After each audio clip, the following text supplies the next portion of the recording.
Good afternoon. My name is Sion, Immigration Program Manager.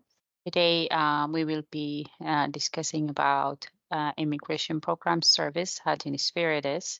The purpose of this training is to kind of give an idea of what type of service Inspiritus provide, what type of legal service in general, and we'll be discussing.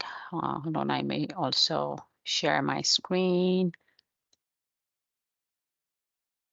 We will also be discussing the purpose of the program or the service, in general, what type of service that we are providing, and the HP service, which is the Afghan Humanitarian Parole Service, and at the end you will see who should you contact when you have immigration related question or referral. Um, and Asperitas, core immigration legal service are the type of service that we will provide next, but the purpose of our program is to provide low cost and high quality immigration service, and especially to refugee, asylee community. And since we are a resettling organization, most of our clientels are refugee and asylees, but we also provide born U.S. citizen or any other immigrant communities who are looking for migration service. They can come to our program. And Spiritus has DOJ accredited staff members who are authorized to complete immigration application and give legal advice and represent clients before the USCIS, which means our accreditation is partial. We will not be taking cases that can take us to the court, but we will definitely represent clients before the USCIS. That includes joining clients to the USCIS interview and others. The service that we provide in general can be categorized like this. And the first is adjustment of status. Normally it's called green card. And the form which is completed under here is called I-485 form. Whoever eligible for, or you think eligible for this service, you can refer them to our program, and we'll be screening the client and will provide the service. Naturalization, regularly called citizenship, and the form which is called, filed under here is called N400.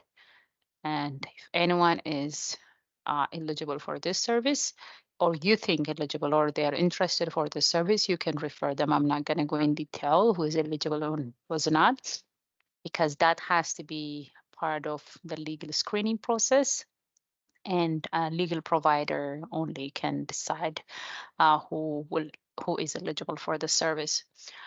Family petition, the form which is completed under here is called I-130, I-730, and including one-step adjustment.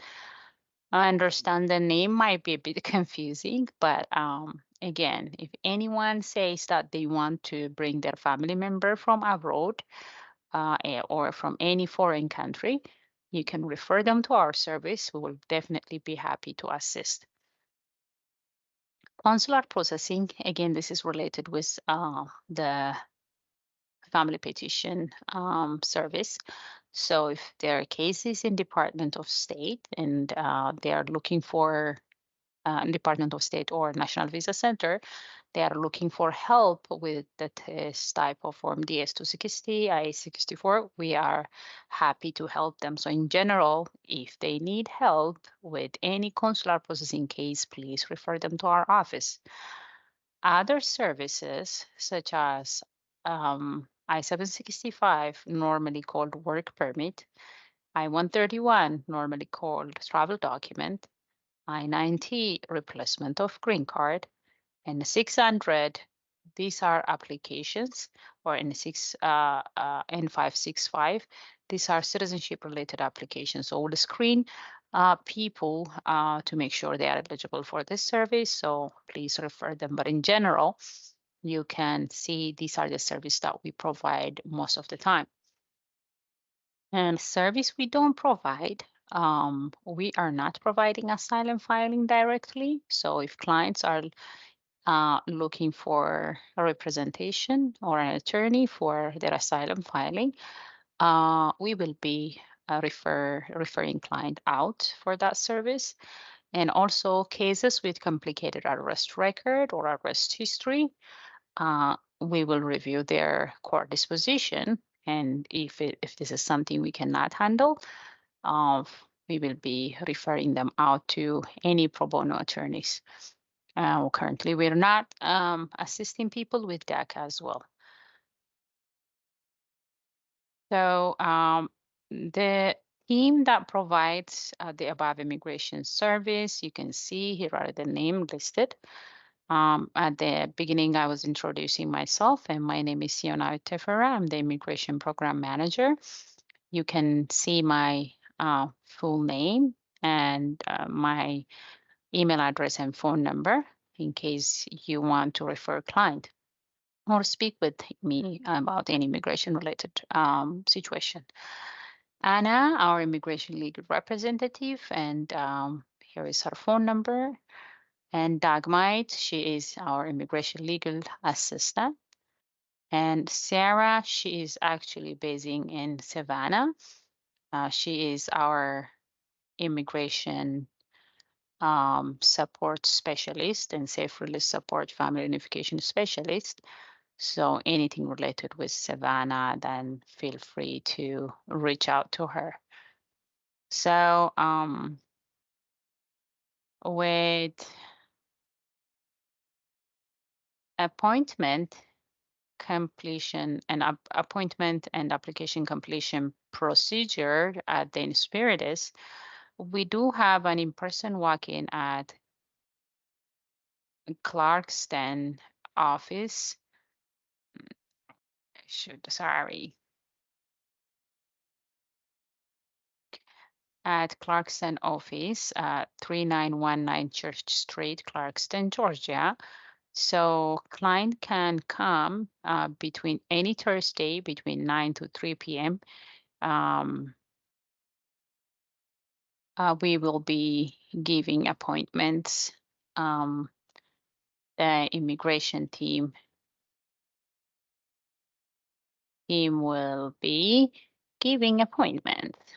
And also application completion by appointment, virtual or in-person service that we have. So immigration team will be at the office at least twice a week to serve clients in person and finalize, review, and mail applications. So if you have any immigration related question, you can stop by to our office and you will find someone in the office. We do have also parolee related clients or parole related client. And I want anyone who has parolee status or parole is granted to understand parole is granted for a person who entered to the U.S. With an urgent humanitarian reason or significant public benefit. So, such as Afghans, Ukrainians, Haitian, Nicaraguans, and Venezuela, recently added, those countries are recently added, are eligible for parolee status. And parolee status is valid for 2 years. As you may already know, parolee status can parolees can apply for employment authorization, and they are able to work once they get their EAD or work permit. But parolee status by itself doesn't lead to permanent status. So individual who with parolee status should apply to some sort of status in order for them to stay in the U.S. So parolee or parolees need to be parolees as people who entered to the U.S. with parolee status. They need to be screened by an authorized legal provider, such as, a legal rep or an attorney. Option may include they might have a kind of permanent option or including citizenship PR path. So they could be eligible in case of Afghan, they could be eligible for special immigrant visa or family-based pathway, family petition, or to be asylum, to apply for asylum or other visas or future pathways. So, and that should be considered. And one important thing to note here is if someone arrived with parolee status to the U.S., upon their departure from the U.S., that status will be terminated. So in order to protect that status, people with parole status are not advised to travel out of the U.S. So serving APA, which is people who arrived with Afghan who arrived with parolee status or HP clients, we can add Afghan humanitarian parole clients in immigration program. Basically, every week, every day, this is what we do. The legal staff conduct consultation. They are eligible for family petition, providing appointment. If they are eligible for adjustment of status, providing that appointment, and they could be eligible for parole and other related service. So we daily assist client with those type of services. Uh, Fee for our service, if under available funds, if client can fall under any available funds, um, then there is no Inspiritus fee.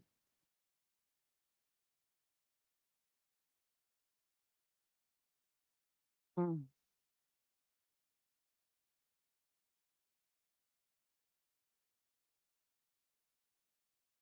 There is no Inspiritus fee.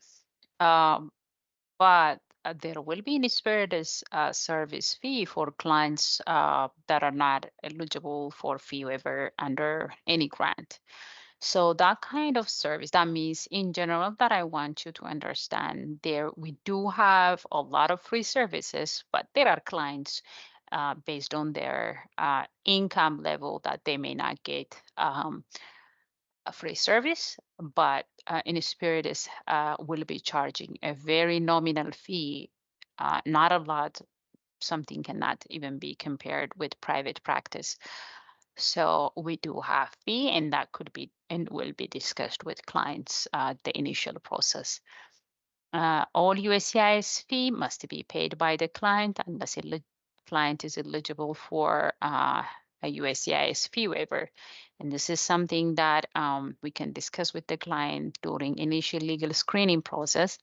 They will be told if they have to pay or if they are eligible for fee waiver. Who should you contact? In general, if you have any green card related question, here is the number, and that number is uh, our legal assistant number, Doug. And if you have immigration, citizenship related question, and here is the number to call or a text. And family petition and consular processing, please call the following number. And for all immigration related question, please email me, sionawit.tefera@winspiritus.org. I'll be more than happy to assist. Uh, Thank you, and you have a wonderful day.